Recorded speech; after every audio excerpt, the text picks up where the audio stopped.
Dear student, एक बार फिर से स्वागत है आप सभी का अपने यूट्यूब चैनल के online platform detail of nursing पे।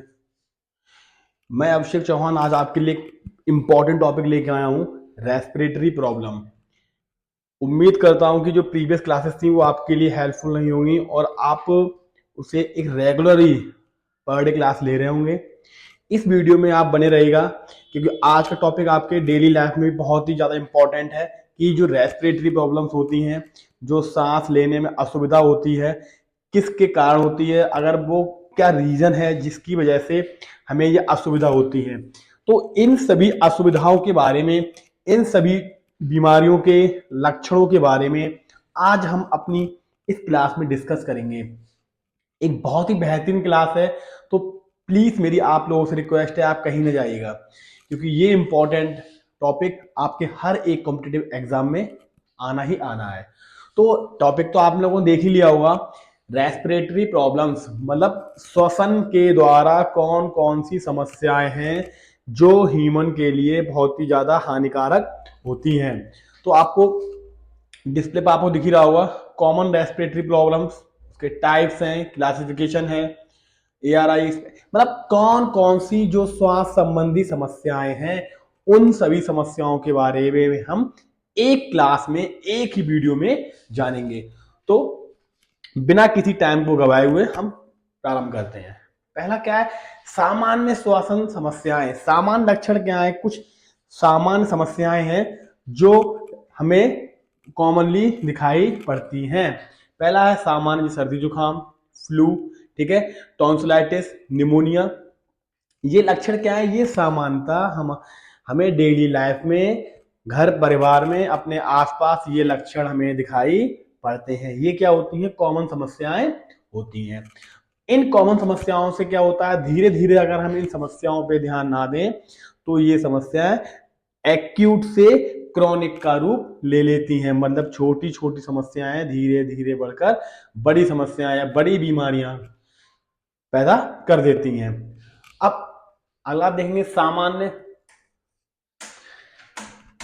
अगला आप देखेंगे सामान्य सर्दी जुकाम। इसमें क्या है, मतलब आप ये देखेंगे कि कौन कौन सी समस्याएं हैं जिसके कारण हमें ये समस्याएं कॉज होती हैं या ये समस्याएं फैलती हैं, या इन समस्याओं का हम निदान कैसे कर सकते हैं। तो ये देख, सामान्य सर्दी जुकाम ये क्या है, यह नाक का साधारण संक्रमण है जो गले और कभी कभी कान को भी प्रभावित करता है। यह वायरस के कारण होता है। सामान्य सर्दी जुकाम खांसी और संतुलित पोषण द्वारा भी किया जाता है। कॉमन कोल्ड क्या होता है, जैसे आप मौसम चेंज हो रहा है, जैसे सर्दियों का मौसम था, अब धीरे धीरे गर्मी आ रही है, तो क्या है, हम प्रॉपर तरीके से अपनी केयर नहीं कर पाते हैं। जैसे आप देखते हैं ठंडों में हम क्या करते हैं, पूरी तरीके से पैक रहते हैं, अपना स्वेटर वगैरह है, जैकेट वगैरह है, कैप लगा के रखते हैं, और जैसे ही गर्मी लगती है, गर्मी आना प्रारंभ होती है तो हम सारे कपड़े तुरंत उतार देते हैं। तो क्या इससे ठंडा और गर्म जो सीजन होता है, जो ठंडों के बाद गर्मियों का मौसम आता है या गर्मियों के बाद ठंडों का मौसम आता है, तो वो हमारे शरीर में बहुत ही ज्यादा हानिकारक रूप से प्रभाव दिखाता है। उसके कुछ सामान्य लक्षण भी हैं, ठीक है। तो उसमें जैसे भी आप लोगों ने पहले क्लास में डिस्कस किया था कि कॉमन कोल्ड था, सामान्य लक्षण थे, और इसमें क्या है, इन समस्याओं के आधार पर क्या है, हमें उचित तकनीकी, उचित हमें उपयोगी चीजें हैं वो हमें फॉलो करनी चाहिए, मतलब उनका हमें पालन करना चाहिए। अधिक पेय पदार्थ, प्रोटीन युक्त आहार लेना चाहिए, संतरे, टमाटर एवं विटामिन सी आदि के फल लेने चाहिए। ये चीजें क्या है, ये हमारे ह्यूमन बॉडी में, हमारे शरीर में रोगों से लड़ने की क्षमता को बढ़ाती हैं, प्रतिरोधक क्षमता को बढ़ाती हैं। अगला है आपका एक्यूट रेस्पिरेटरी इन्फेक्शन। मैंने क्या बोला था कि एक होता है एक्यूट डिजीज, एक होता है क्रॉनिक डिजीज। एक्यूट क्या है, सडन, तुरंत कोई इन्फेक्शन हो गया। क्रॉनिक क्या है, धीरे धीरे धीरे धीरे वो बढ़ता रहता है। हम देखते हैं एक्यूट रेस्पिरेटरी इन्फेक्शन क्या है, यह अत्यधिक श्वसन संक्रमण वायरस के कारण होता है तथा एक व्यक्ति से दूसरे व्यक्ति में सीधे फैलता है। अब संक्रमण वाला जो टॉपिक था, हम लोगों ने संक्रमण वाले टॉपिक में इस टॉपिक को कंप्लीटली डिस्कस किया था कि डायरेक्ट संक्रमण क्या है, इनडायरेक्ट संक्रमण क्या है, इन चीजों के बारे में हम लोगों ने विस्तार पूर्वक समझा था। तो अब इसमें क्या है, एक्यूट क्या है, बहुत ही तीव्र होता है, एक व्यक्ति से दूसरे व्यक्ति में बहुत ही तीव्र गति से ये फैलता है, ये बहुत ही हाईली इन्फेक्टेड क्या है, इन्फेक्शन है, संक्रमण है। इसके सामान्य लक्षण क्या है देखते हैं। नाक और गले में जलन, नाक से निष्कासन, अस्वस्थ होना, जटिल साइनोसाइटिस, ठीक है, ब्रोंकाइटिस, रोगी का आराम करना। इसमें क्या है, मतलब कुछ लक्षण दिखाई दे रहे हैं, ये लक्षण है, कुछ लक्षण और भी होते हैं, जैसे जो पर्सन होता है उसका वेट लॉस होना स्टार्ट हो जाता है, उसे भूख नहीं लगती है, उसे शरीर में उसके क्या लगता है, उसे कमजोरी महसूस होने लगती है। तो ये सारे सिम्टम्स क्या है, ह्यूमन बॉडी में दिखाई पड़ते हैं, जिसके कारण व्यक्ति खुद को अस्वस्थ महसूस करता है। वो सोचता है कि मैं पहले की अपेक्षा कम काम कर पा रहा हूं, या पहले की अपेक्षा कम एक्टिव हूं, कम सक्रिय हूं। तो ये सारी चीजें क्या होती हैं, हमें सिम्टम्स के रूप में उस पर्सन में दिखाई देती हैं जिसको ये लक्षण होता है, या जिसमें बीमारी के लक्षण होते हैं। तो इसमें कोई दिया हुआ है, जैसे हम देखते हैं कि रोगी को एंटीबायोटिक देनी चाहिए, नमक युक्त पानी को सूंघना, बांस को, मतलब क्या उसके बाद क्या, किसी को अगर हल्का सा कोल्ड हो गया, कोल्ड हो रहा है, मतलब जुकाम वगैरह हो रहा है, तो ये नहीं करना है मैं तुरंत डॉक्टर के पास जाना है और उसे दवा वगैरह लेनी, नहीं। हल्का सा है तो हमें क्या, स्टीम इनहेलेशन, मतलब जैसे भाप लेनी चाहिए, विक्स, जैसे हमने पानी को उबाला, उसमें विक्स डाली और कवरअप करके हमने भाप ली, तो इससे क्या होता है, जो हमारा जो कोल्ड होता है, जो हमारा जुकाम होता है, वो धीरे धीरे हमें उससे आराम मिलने लगता है, और क्या है, हमें उससे धीरे धीरे रिलैक्स मिलने लगता है, उससे निजात मिल जाती है, उस रोग से, उस संक्रमण से हमें आराम मिलने लगता है और मुक्ति मिल जाती है। देखो दिया हुआ, जैसे जल ड्रॉप नाक में डालना, नाक को साफ रखना चाहिए, ये सारी चीजें क्या है, ये सारी चीजें संक्रमण को फैलने से रोकती हैं, संक्रमण को फैलने से बचाव करती हैं, ठीक है। अगला आपका श्वास रोधक।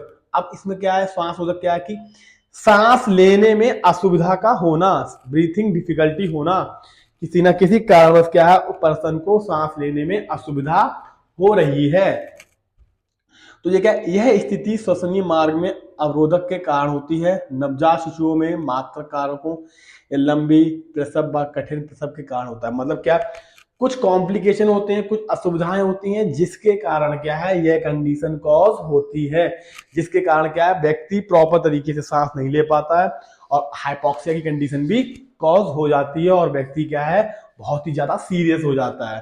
पर इसके कुछ लक्षण भी हैं, और क्या, अगर ही सीरियस हो जाए, व्यक्ति इस पर ध्यान ना दे पाए, उसे पता ना चले, तो उसकी डेथ भी हो सकती है, उसकी मृत्यु हो सकती है। देखो यह स्थिति अगर कुछ समय तक रहे तो हृदय गति रुक जाती है और मृत्यु भी हो सकती है। मतलब क्या है, व्यक्ति लंबे समय तक क्या रहे, प्रॉपर तरीके से उसे ऑक्सीजन ना मिले, तो व्यक्ति की मृत्यु भी होना सुनिश्चित है। अगला आप देख रहे हैं लक्षण व चिन्ह, सिम्टम्स क्या है इसके, श्वसन दर बढ़ जाना, गर्दन की सिराएं फूलना, चेहरा होठ नाखून का ये बहुत इंपॉर्टेंट है, चेहरा होठ नाखून नीलापन, साइनोसिस, साइनोसिस क्या होता है, इसमें नेल्स वगैरह हैं, और मतलब एक कंडीशन हाइपोक्सिया कंडीशन होती है, इसमें क्या है, पर्सन को एक प्रॉपर तरीके से ऑक्सीजन नहीं मिल पाती है, तो उसके जो धीरे धीरे जो टिश्यू हैं उसमें क्या है, वो धीरे धीरे वो डेथ होने लगते हैं, और उसका स्किन का कलर भी चेंज होने लगता है। जैसे आप देखते हैं कि मूवियों में आप लोगों ने देखा होगा कि कोई किसी को पिलो से किसी का हमने फेस को कवर कर दिया और उसको मतलब सांस घोट दी, तो उसकी डेथ हो जाती है। तो क्या, उसे ऑक्सीजन सप्लाई नहीं मिल पाती, और उसका हार्ट क्या होता है, वो धीरे धीरे काम करना बंद कर देता है, जब लंबे समय तक उसे ऑक्सीजन ना मिले, व्यक्ति बेहोश हो जाता है। ठीक है, आप इन सारे पॉइंटों को साथ के साथ नोट करते जाएगा, ठीक है। और इसमें ये सारा किससे हमें क्लियर होता है कि पर्सन को प्रॉपर तरीके से ऑक्सीजन सप्लाई नहीं हो पा रही है, जिसके कारण ये कंडीशन कॉज हो रही है, जिसके कारण ये अवस्था उत्पन्न हो रही है। अगला है आपका प्राथमिक सहायता, फर्स्ट एड। फर्स्ट एड क्या होता है, फर्स्ट एड आपका प्रोसीजर होता है कि डॉक्टर के पास जाने से पहले, हम डॉक्टर के पास जा रहे हैं उससे पहले जो हम अपने ट्रीटमेंट लेते हैं उसे फर्स्ट एड कहते हैं, ठीक है। तो क्या है, यदि संभव हो तो व्यक्ति का कारण दूर करना चाहिए, वायु मार्ग साफ रखना, रोगी को पीठ के सहारे उठाकर गर्दन के नीचे हाथ हथेली रखकर सिर को पीछे की ओर दबाएं। मतलब क्या है, उससे ये कंडीशन कॉज हो रही है, हाइपॉक्सिया कंडीशन की कॉज हो रही है, उससे सांस लेने में असुविधा हो रही है, तो हम पेशेंट को कंफर्टेबल तरीके से, आराम तरीके से उठाएं और उसे हम कंफर्ट प्रोवाइड कराएं। ठीक है, ये बहुत ही इंपॉर्टेंट होता है पर्सन को, उस इंडिविजुअल को, उस व्यक्ति को प्रॉपर तरीके से ऑक्सीजन सप्लाई कराने के लिए। इससे क्या है, जब उसको प्रॉपर तरीके ऑक्सीजन मिल पाएगी तो पेशेंट जिस कंडीशन में है, पेशेंट जिस अवस्था में है, उस अवस्था से उसे आराम मिलेगा। मतलब क्या है, उसकी जो घबराहट हो रही है वो धीरे धीरे घबराहट दूर होगी और पेशेंट क्या है, नॉर्मल होना प्रारंभ हो जाएगा। ठीक है, तो ये क्या होते हैं, जैसे आप इसमें देख भी रहेंगे कि फेफड़ों में पानी बाहर निकालना चाहिए और कृत्रिम श्वास देना चाहिए।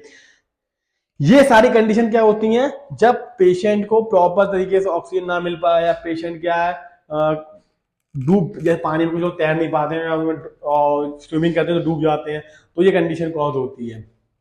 अगला आप देख रहे हैं टॉन्सिलाइटिस। टॉन्सिलाइटिस क्या, यह जीवाणुओं के संक्रमण के कारण होता है। यह स्थिति सर्दी जुकाम फ्लू के कारण होती है। मतलब क्या है, व्यक्ति क्या है प्रॉपर तरीके से उसमें कोई ना कोई ऐसा कारण कॉज हुआ है, या उसने प्रॉपर तरीके से हाइजीन का पालन नहीं किया है, तो उसमें क्या है कुछ फ्लू के या कॉमन कोल्ड के लक्षण उसमें आ गए हैं। ठीक है, तो इसमें क्या होता है, उसे टॉन्सिलाइटिस हो जाता है। ठीक है, चिन्ह और लक्षण क्या है, टॉन्सिल्स लाल और फूल जाना, टॉन्सिल में पस स्रावन, बुखार, गर्दन में दर्द, निगलने में कठिनाई। ठीक है, मतलब क्या है, उस पर्सन में, उस व्यक्ति में निगलने में, खाने में, किसी चीज को पीने में असुविधा होने लगती है, तो ये किसके कारण होता है, ये टॉन्सिलाइटिस के कारण यह अवस्था कॉज होती है, यह स्थिति उत्पन्न होती है।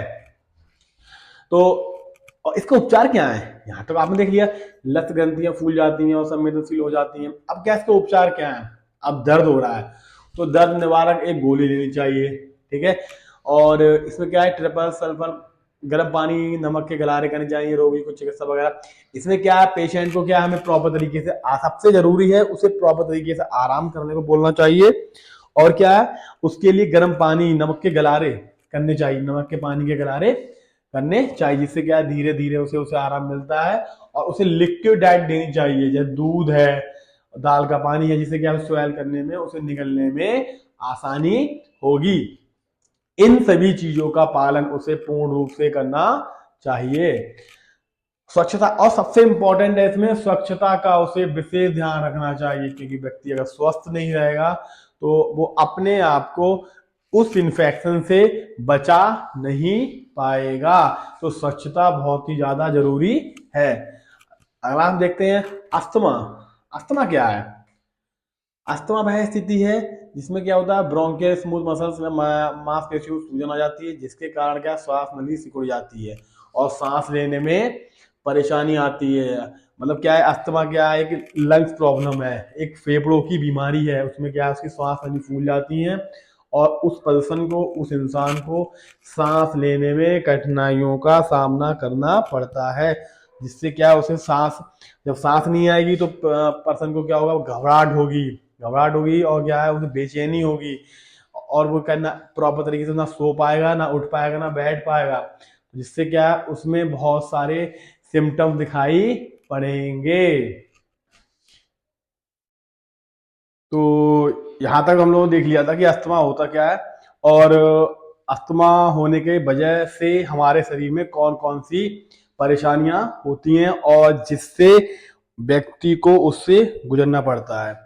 तो अब हम देखते हैं कि अस्थमा के जो सिम्टम्स क्या हैं, कौन कौन से लक्षण हैं जिसके कारण अस्थमा बीमारी में होती है उस पर्सन को, इसके क्या क्या परेशानियों का सामना करना पड़ता है, तब इससे ये परेशानियां होती हैं। एक तो होता है, सबसे पहले आप देख रहे हैं चेस्ट पेन, दूसरा सीने में कसाव होना, सांस लेने में कठिनाई, श्वसन दर का बैठना। मतलब क्या है, पर्सन को क्या होगा, हल्का हल्का उसे चेस्ट पेन होगा और उसे क्या होगा, जकड़न सी महसूस होगी और सांस लेने में कठिनाई होगी। मतलब क्या है, जब उस पर्सन को सांस लेने में कठिनाई होगी तो उसे बहुत सारी असुविधाएं होंगी। एक तो उसे बेचैनी होगी, उस और बेचैनी ना प्रॉपर तरीके से कुछ खा भी पाएगा, और क्या होगा, वो बेचैन हो जाएगा। और इसकी क्या है, जो श्वास नली है, नैरोइंग एयरवे, उसकी श्वास नली है, सांस लेने की जो नलिका है वो धीरे धीरे सिकुड़ जाएगी। तो उससे क्या होगा, जब प्रॉपर तरीके से उस पर्सन को ब्रीथ नहीं कर मिलेगा तो उसका जो सिस्टम है, जो उसका फेफड़े हैं, जो उसका नर्वस सिस्टम है और उसका जो रेस्पिरेटरी सिस्टम है, उसमें क्या होगा, बहुत सारे कॉम्प्लिकेशन पैदा हो जाएंगे, जिससे क्या है, पर्सन को बहुत सारी कठिनाइयों का सामना करना पड़ेगा। और क्या, सांस के साथ साथ आवाज होना, मतलब क्या, हल्की हल्की घरघराहट की आवाज आएगी। और फिर ये तो हो गए आपके सारे लक्षण कि उस पर्सन को अस्थमा है तो उसमें क्या क्या लक्षण दिखाई पड़ेंगे। अब हम देखते हैं इसका उपचार क्या है। उपचार, अब इसका जब उसके सीने में जकड़न हो गई, सांस लेने में असुविधा हो रही है, तो जब सांस लेने में असुविधा होगी तो पर्सन का जो SpO2 है वो डिक्रीज हो जाएगा या इंक्रीज हो जाएगा। तो उस पर्सन को प्रॉपर तरीके से ऑक्सीजन की आवश्यकता होगी, ऑक्सीजन की नीड होगी।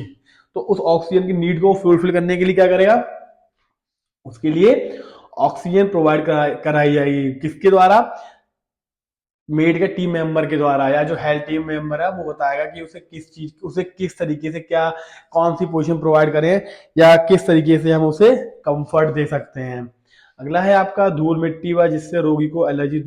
धूल मिट्टी क्या है, उस पर्सन को इन्फेक्शन से, आउटसाइड इन्वायरमेंट से दूर रखना है, क्योंकि जो इन्वायरमेंट में क्या होता है, बहुत सारे इन्फेक्शन होते हैं जो ह्यूमन को डिजीज कॉज करते हैं, इन्फेक्शन कॉज करते हैं, जिसकी वजह से क्या है, उस पर्सन को बहुत सारी बीमारियां होने की संभावना होती है, क्योंकि उसका जो इम्यून सिस्टम है, उसकी जो प्रतिरोधक क्षमता है, वो क्या हो जाती है, बहुत ही ज्यादा वीक हो जाती है। तो उसका क्या है, हमें जो डॉक्टर्स हैं, मेडिकल टीम मेंबर है, उसके लिए होम क्वारंटाइन करने के लिए उसे बोलते हैं, उसे घर पे रहना है और हेल्दी लाइफस्टाइल उसे अपनाना है। रोगी एस्पिरिन या नॉन स्टेरॉयड दवाएं नहीं देनी चाहिए, मतलब कोई भी मेडिसिन उसे दे रहे हैं तो बिना डॉक्टर के प्रिस्क्रिप्शन के हमें उसे दवा नहीं देनी चाहिए। अगर हम कोई उसे दवा दे रहे हैं तो डायरेक्टली क्या है, उसके हार्ट को अफेक्ट करेगी और उसकी डेथ भी होने की संभावना बढ़ जाती है। और उसमें क्या है, ये आपकी जो बीटा ब्लॉकर होती हैं, जो मेडिसिन होती हैं, वो यूज, उसमें क्या है, कुछ दवाइयाँ भी आती हैं, जैसे प्रोपेनोलॉन है, मेट्रोपोरोल है। ये सारी दवाएं जो होती हैं वो डॉक्टर के प्रिस्क्रिप्शन के द्वारा ही मरीज को दी जाती हैं। मतलब क्या है कि जो पेशेंट कम्युनिकेबल डिजीज सफर कर रहा है या उसे कोई लंग्स रिलेटेड कोई बीमारी है, तो हमें सबसे पहले क्या करना है, उस व्यक्ति को समुदाय में जाने से रोकना है। अगर उसका बहुत ही ज्यादा जरूरी है जाना, तो वो क्या है, प्रॉपर तरीके से मास्क यूज करे।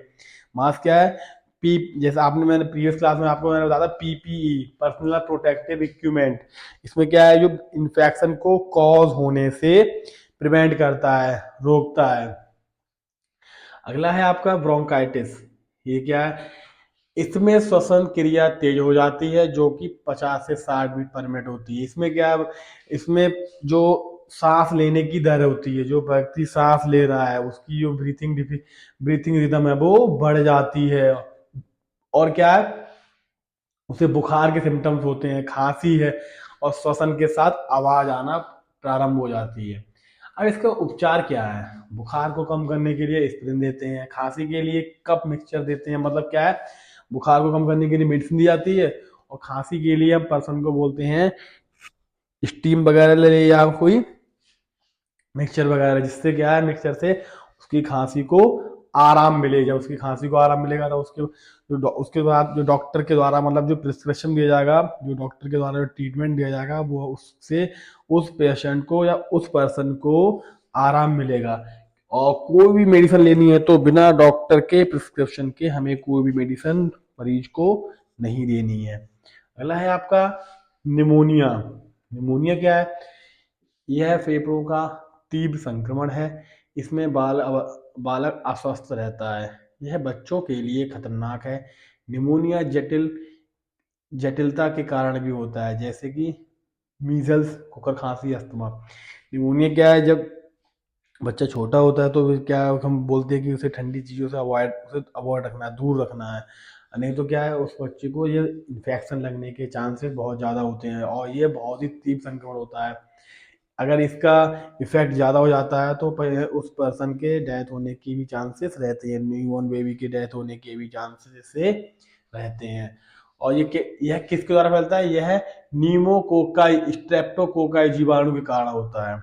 अगर आपसे क्वेश्चन पूछा जाता है एमसीक्यू में कि निमोनिया कैसे कॉज होता है, तो यह न्यूमोकोकाई स्ट्रेप्टोकोकाई जीवाणु के कारण होता है। ठीक है। अगला है इसमें आपका, इसके लक्षण क्या है? लक्षण है इसमें तेज बुखार आना, ठंडक के बुखार आना, श्वसन क्रिया तेज होना, चेहरा लाल होना, खांसी, बलगम, साइनाइड। मतलब ये सारे सिम्टम्स क्या हैं व्यक्ति के, जो व्यक्ति हमारा निमोनिया से ग्रसित है, जिस व्यक्ति को निमोनिया है उसमें ये लक्षण पाए जाते हैं। ठीक है। और इससे क्या है, व्यक्ति को निजात मिलती है। आराम कैसे मिलता है, अब हम इसके बारे में आगे देखेंगे। इसमें क्या है आपका नियंत्रण, कंट्रोल कैसे कर सकते हैं? कंट्रोल क्या है? सिंपल सा है कि अगर किसी को इन्फेक्शन हुआ है तो हम सबसे पहले हम उसे क्वारंटाइन करते हैं। आपको ये पहले मैंने जो प्रीवियस क्लासेस थी उसमें मैंने बताया था कि व्यक्ति को क्वारंटाइन करते हैं, उसे ट्रीटमेंट देते हैं प्रॉपर तरीके से, उसकी देख रेख करते हैं, उसे दवाएं देते हैं। ठीक है। तो इसी तरीके से क्या है, इसमें एंटीबायोटिक जैसे एस्पिरिन दी जाती है, पेनिसिलिन दी जाती है, डॉक्टर से परामर्श लेना चाहिए।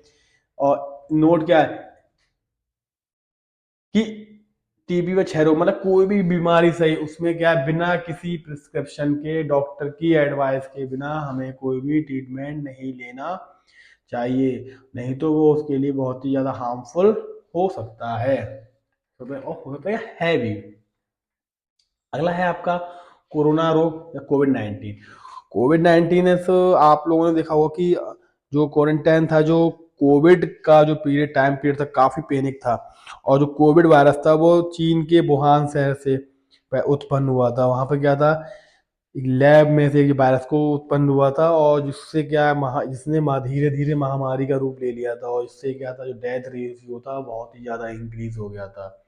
तो ये क्या है, कोरोना रोग नोवल कोरोना वायरस या सार्स कोरोना वायरस के संक्रमण से उत्पन्न होने वाली बीमारी है, जो सन, जैसे मैंने आपको बताया था, जो सन दिसंबर 2019 को चीन के वुहान शहर में उपस्थित स्थान से क्या हुआ था, वहां से उत्पन्न हुआ था। ठीक है। अब हम देखते हैं इसका मोड ऑफ ट्रांसमिशन क्या है, ये फैलता कैसे है, संक्रमण क्या है। मोड ऑफ ट्रांसमिशन है इसका एमओटी, बिन ड्रॉपलेट है, डायरेक्ट कांटेक्ट है, और संदूषित वस्तुओं द्वारा है। मतलब क्या है, ड्रॉपलेट क्या है, हम जो बात करते हैं बोलते हैं वो तो हमारा जो सलाइवा निकलता है, उस सलाइवा के द्वारा क्या होता है, ये इन्फेक्शन कॉज होता है। प्रत्यक्ष क्या है, हम किसी भी जो कोविड व्यक्ति है उसके डायरेक्ट कांटेक्ट में आते हैं तो इसके संक्रमण होने के चांसेस बहुत ज्यादा बढ़ जाते हैं। और संदूषित क्या होता है, जो व्यक्ति कोविड से ग्रसित है उसके द्वारा जो चीज यूज की गई है, तो उन चीजों के यूज करने से क्या होता है, उस व्यक्ति को इन्फेक्शन होने की संभावना बहुत ज्यादा होती है। क्योंकि जो व्यक्ति जो कोविड जिसके लिए कोविड है, उसके द्वारा जो चीजें टच की गई हैं, उसमें क्या है, कोविड संक्रमण में कॉज हो जाता है। और जब कॉज होता है तो 1% टू एन परसेंट भी कॉज हो जाता है, क्योंकि यह एक क्या है, कम्युनिकेबल डिजीज है। तो कम्युनिकेबल डिजीज क्या होती है, कम्युनिकेबल डिजीज वो डिजीज होती हैं जो एक पर्सन के थ्रू दूसरे पर्सन में फैलती हैं, तो उस डिजीज को हम क्या कहते हैं, कम्युनिकेबल डिजीज कहते हैं। सेम यही है आपका कोविड 19 में। इसका उद्भवन काल क्या है, इंक्यूबेशन पीरियड 2 से 14 दिन। इसमें उद्भवन काल होता है किसी भी इंफेक्शन के बॉडी में प्रवेश करने से लेकर उसके लक्षण के दिखने तक का जो समय अंतराल होता है, वो आपका उद्भवन काल कहलाता है। तो यहाँ तक आपको समझ आ गया होगा, और मैं उम्मीद करता हूँ कि आप क्लासेस को लगातार रेगुलर ले रहे होंगे, और आपके फाइनल एग्जाम भी अब आपके आने वाले हैं। तो क्लास को बिना स्किप किए हुए कंटिन्यू क्लास को लीजिएगा। अब आगे हम देखते हैं क्लिनिकल फीचर्स क्या है। पर्सन को क्या है, जो फीवर आएगा, सीने में दर्द होगा, और थकावट सी महसूस होगी, वेट लॉस होगा, सांस लेने में असुविधा होगी। सिंपल सबसे जो इम्पोर्टेंट सिम्टम्स है, जो सबसे ज़्यादा देखने मिलेगा, वो है सांस लेने में तकलीफ होगी पेशेंट का। ठीक है। और गले में खराश होगी, और क्या है, नाक बहना और डायरिया वगैरह, ये सारे सिम्टम्स उस व्यक्ति में दिखाई पड़ेंगे। देन अगला है आपका नॉन डायबिटिक एंड कार्डियक बल प्रॉब्लम के रोगियों में सीवियर लक्षण उत्पन्न होते हैं। नोट क्या है, यह एक इम्पॉर्टेंट नोट्स है कि जो डायबिटिक पेशेंट है या कोई से हार्ट प्रॉब्लम है, तो उन पेशेंटों में या उन व्यक्तियों में या उन लोगों में इसके सिम्टम्स बहुत ही ज़्यादा सीवियर होते हैं। जैसे क्या है, रोगी का प्राथमिक स्टेज का पता लगाना, रोगी को आइसोलेट क्वारंटाइन करना, ये उसमें उसके मेजरिंग उसके उपचार दिए हैं कि जिस व्यक्ति को अगर कोविड के लक्षण हैं या जिस व्यक्ति को या जो व्यक्ति कोविड 19 से संक्रमित है उसमें अगर लक्षण है तो हमें क्या करना है, सबसे पहले उसे क्वारंटाइन करना है। क्वारंटाइन करने के बाद क्या है, जब उसमें उसके लक्षण होंगे तो वो धीरे धीरे वो लक्षण दिखना प्रारंभ हो जाएंगे। और क्या है, प्राथमिक स्टेज का पता लगाना है। वो कैसे कि हम जब उसे क्वारंटाइन कर देंगे तो उसमें वो सिम्टम्स दिखाई पड़ेंगे। अगर सिम्टम्स हैं तो यानी क्या है, व्यक्ति को कोविड का संक्रमण हुआ है। रोगी के formats article, cloth, beds, droplet infection से बचाव, बार बार हाथ धोना। और आपका ये दिया है व्यक्तिगत वातावरण स्वच्छता का ध्यान रखना, वस्तुओं से जैसे इसमें क्या दिया है, ये सारे पॉइंट आप जो रिलेट कर रहे हैं कि व्यक्ति को प्रॉपर तरीके से हमें एजुकेट करना है और समुदाय में लोगों से दूरी बनाकर उसे रखनी है। और उसके द्वारा जो चीज़ें आ रही हैं, उसके द्वारा जो जो चीज़ों से कांटेक्ट में आ रही हैं उनसे उसे अवॉइड कराना है। अवॉइड से क्योंकि वो उन चीज़ों से दूर रहेगा तो क्या है, उसे इन्फेक्शन जो उसके बॉडी में एंटर है उसके हाईली होने के चांसेस कम होंगे और अन्य व्यक्तियों को फैलने की संभावना भी ना के बराबर होगी। लक्षण के आधार पर दवाइयों का उपयोग करना है। लक्षण के अगर हम जो क्वारंटाइन किया है तो उसमें अगर लक्षण आ रहे हैं तो हम उसके लिए अकॉर्डिंग टू फिजिशियन हम उसे मेडिसिन प्रोवाइड कराएंगे। तो उसमें आपकी जो कुछ वैक्सीन थी, कोविडशील्ड था, कोवैक्सीन थी, तो जो वैक्सीन भी हम देते हैं तो वैक्सीन का उपयोग क्या है, जो आर्टिफिशियल है और नेचुरल जो इम्यूनिटी होती है उसके लिए बूस्ट करना होता है। आर्टिफिशियल क्या है कि हम कोई, जैसे अभी आप देख रहे हैं वैक्सीन वगैरह दी हुई है, ये जो वैक्सीन दी है तो इसके द्वारा हम क्या करते हैं, उसकी इम्यूनिटी को बूस्ट कराते हैं। बट क्या होता है, नेचुरल क्या है, वो खुद से होती है, तो खुद से होती है उसमें हम किसी भी वैक्सीन का उपयोग नहीं करते हैं। और ह्यूमन में उस सेल्फ उसकी इम्यूनिटी इतनी स्ट्रांग होती है कि कोई भी इसके इन्फेक्शन कॉज होने की संभावना उसके बहुत कम होती है, यानी कि ना के बराबर होती है। अगला है आपका श्वसन संबंधी समस्याओं के कारण चिन्ह और लक्षण और इलाज। इसमें क्या है, श्वसन संबंधी क्या है, cause, sign, symptoms and treatment of respiratory problem. Respiratory problem मतलब पर्स कोई भी इंडिविजुअल है तो अगर उसे सांस लेने में असुविधा हो रही है तो क्या लक्षण है और किस तरीके से उस चीज को हम देख सकते हैं। तो इसमें क्या है आपका, वायु में रुकावट होना, बलगम, उल्टी, गले में रुकावट, सूजन वगैरह। अगर आपके वायु मार्ग में यानी आपके ट्रैकिया में, आपके गले में अगर किसी भी तरीके का कोई अवरोधक है, कि अबनॉर्मलिटी है, तो सिम्टम्स किसी न किसी बीमारी के हैं। जैसा आप देख रहे हैं कि वायु मार्ग में रुकावट होना, बलगम, उल्टी, गले में रुकावट, सूजन, ऐठन, डिप्थीरिया के कारण भी श्वसन संबंधी समस्याएं हो सकती हैं। एनीमिया के कारण क्या है, जब जो पर्सन है वो प्रॉपर तरीके से डाइट नहीं लेगा, खाएगा पिएगा नहीं, तो उसका ब्लड लॉस, उसका वेट लॉस भी होगा, उसका एचबी भी बिलो होगा। श्वसन संबंधी बीमारी जैसे क्या है, निमोनिया है, टीबी है, दमा है, भारी के कारण भी, जैसे फंदा लगना, गले में किसी का भी अटकना, कि और समस्याएं भी हैं जिसके कारण क्या है, पर्सन को बहुत सारे सिम्टम्स कॉज हो सकते हैं। अगला है आपका चिन्ह और लक्षण। इसमें क्या है, सांस लेने में कठिनाई होती है, साइनाइसिस है, बुखार आना है, श्वसन क्रिया तेज हो जाती है, पर्सन को क्या है, ब्रीथिंग प्रॉब्लम भी होना प्रारंभ से हो जाती है। उसके उपचार क्या है, रोगी को मैंने जैसा आपको बताया कि रोगी को पूरा आराम करना चाहिए, रोगी को गर्म जगह पर रखें, पर्याप्त मात्रा में दबले। उसकी बॉडी में जो फ्लूइड एंड इलेक्ट्रोलाइट्स इनबैलेंस हो जाता है उसके लिए क्या है, उस पर्सन को हमें प्रॉपर तरीके से ऑक्सीजन लेने की, मतलब आराम से कंफर्टेबल पोजीशन में डालना है, उसे बोलना है आराम रिलैक्स होकर सांस ले। ठीक है। देन नेक्स्ट है आपका एंटीबायोटिक लेना चाहिए, स्वच्छता का ध्यान रखना चाहिए। ये सारी चीज़ें बहुत ही इंपॉर्टेंट है कि स्वच्छता का ध्यान रखना चाहिए, एंटीबायोटिक दवाइयाँ हैं, चेकअप, रूटीन चेकअप कराना चाहिए। और ये सारी चीज़ें क्या होती हैं, अपने पर्सन को हेल्दी लाइफ स्टाइल प्रोवाइड कराती हैं और पर्सन की स्वास्थ्य को हेल्दी रखने में उसकी मदद करती हैं। गर्म पानी में गरारे लेना चाहिए, इससे क्या है, जो गला है उसमें क्या है, जो इन्फेक्शन है तो हमें नमक का पानी से गरारे करने चाहिए वगैरह। ये क्या है, उसके लिए कंफर्ट प्रोवाइड कराते हैं। अगला है आपका यहाँ पर आपका आता है कि manage role and responsibility of ANM. तो अब यहाँ तक तो हमने डिजीज के बारे में पता कर लिया। अब यहाँ पे आता है कि जो एएनएम आशा वर्कर है इनका रोल क्या है, ये क्या रोल प्ले करते हैं ये समुदाय में। तो पहला है महिला स्वास्थ्य कार्यकर्ता एएनएम को श्वसन संबंधी समस्याओं व घरेलू उपायों को निम्न प्रकार करना चाहिए। सबसे पहले है कि उस जो एएनएम आशा वर्कर है उसे समुदाय में जो बीमारी फैल रही है उस बीमारी के बारे में प्रॉपर तरीके से पता होना चाहिए कि समुदाय के लोग किस बीमारी से ग्रसित हैं और क्या वजह है और किस लिए वो ग्रसित हैं। इन चीज़ों के बारे में उन्हें पता होना चाहिए। यह स्वास्थ्य टीम हेल्थ टीम मेंबर की रिस्पॉन्सिबिलिटी होती है। रोगी को प्रचुर मात्रा में पेय पदार्थ देना चाहिए। मतलब क्या, जो पर्सन इंडिविजुअल है उसके लिए प्रॉपर तरीके से प्रचुर मात्रा में अत्यधिक मात्रा में उसे द्रव्य लेने की सलाह उसे देनी चाहिए।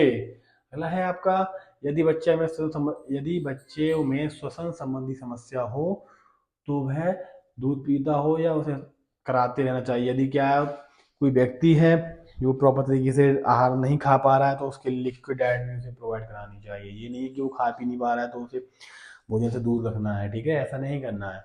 रोगी को गर्माहट मतलब प्रॉपर तरीके से उसे आराम की सलाह देनी चाहिए और पर्याप्त मात्रा में आहार लेना चाहिए। स्वच्छता के बारे में बताना चाहिए और खान पान के बारे में विशेषकर बताना चाहिए और हैंड वॉशिंग के बारे में उसे बताना चाहिए कि शरीर को किस तरह हम स्वस्थ रख सकते हैं, ठीक है। और अगला है आपका इसमें रोगी को ब्रोंकोडायलेटर व बीटा ब्लॉकर दवाएं भी देनी चाहिए। ब्रोंकोडायलेटर क्योंकि जिससे क्या है पेशेंट को प्रॉपर तरीके से इनहेल सांस लेने में आराम मिले, ठीक है। या कि ब्रीथिंग उसकी नाक बंद हो रही है, कफ वगैरह हो रहा है तो हम पेशेंट को क्या करते हैं स्टीम इनहेलर दे देते हैं, जिससे क्या है बलगम में उसे आराम मिलता है। और गर्म पानी के गरारे करने चाहिए, जिससे क्या है जो बलगम होगा वो धीरे धीरे क्या होगा तो स्मूथ हो जाएगा और खांसने के द्वारा वो बाहर निकल जाएगा, नाक के थ्रू बह के बाहर निकल जाएगा। इसमें घरेलू उपाय क्या है? घरेलू उपाय तो आपके हैं इसमें जो बहुत ही इम्पोर्टेंट है। खांसी जुकाम में तुलसी, काली मिर्च, अदरक की चाय पिलानी चाहिए। अजवाइन को गर्म करके कपड़े में बांध कर सूखने पर आराम मिलता है। नमक युक्त पानी के गरारे करने चाहिए। मतलब क्या है घरेलू भी उपचार करने चाहिए। जरूरी नहीं है कि हमें उस जो मेरे टीम मेंबर है उसके द्वारा बताए गए उससे उसे लाभ नहीं मिलता है तो हमें क्या घरेलू उपचार करने चाहिए। घरेलू उपचार भी जैसे आप देख रहे हैं कि चाय काढ़ा वगैरह है, अजवाइन वगैरह सूखना चाहिए, गरारे करना चाहिए। ये सारी चीज़ें क्या है उस पर्सन को थोड़ा कुछ हद तक आराम प्रोवाइड कराती हैं। तो उम्मीद करता हूँ आज की क्लास आपके लिए काफ़ी हेल्पफुल रही होगी और मेरी क्लास के द्वारा जो आपको कंटेंट प्रोवाइड किया जा रहा है वो आपके लिए थोड़ा सा अगर हेल्पफुल हो रहा हो तो प्लीज़ मेरे चैनल को ज़्यादा से ज़्यादा शेयर कीजिएगा और एक लाइक जरूर कीजिएगा। आपका हर एक लाइक मेरे लिए बहुत ही ज़्यादा इम्पोर्टेंट है और मेरे हर एक क्लास के लिए बेहतर बनाने के लिए आपका एक लाइक बहुत योगदान देता है। तो मेरे प्यारे बच्चों, अब मिलते हैं नए एक अगले क्लास में एक और इम्पोर्टेंट टॉपिक के साथ। जुड़े रहेगा। नमस्कार।